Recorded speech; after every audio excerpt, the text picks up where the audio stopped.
Bakit ganun yung napili mong design?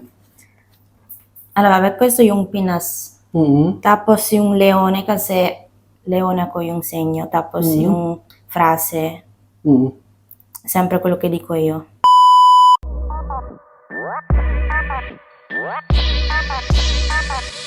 Crazy.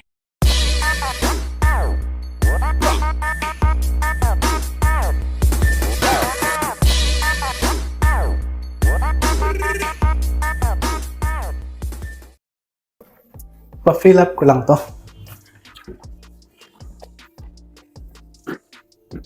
Gawin natin design. Bakit ganun yung napili mong design? Allora, per questo yung Pinas. Mm-hmm. Tapos yung leone kasi leone ako yung segno. Tapos yung frase, Mm-hmm. sempre quello che dico io. Okay. Poi so, Hindi ka maano sa mga realistiko.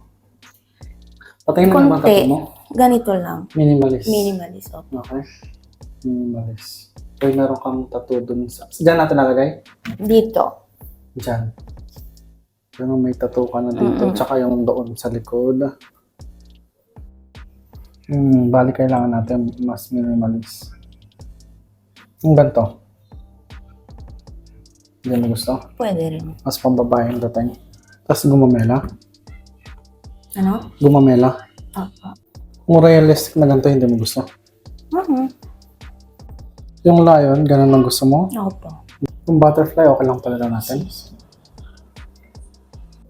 Kung ganyan kalaki. Mhm. Pwede rin. Parang mas okay siyang malaki, no?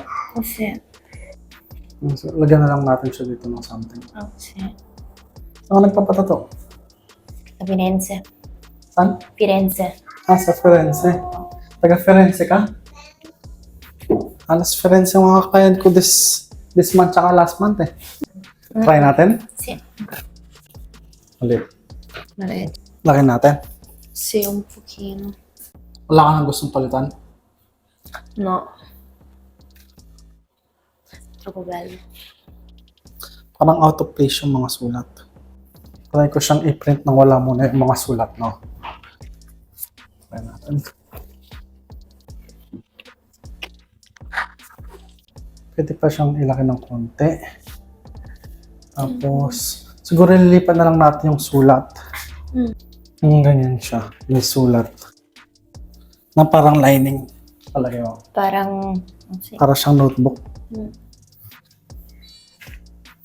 Pwede siya. Check mo sa salamin. Hindi ka naman nakukulangan. No. Okay lang siya, no? Sì.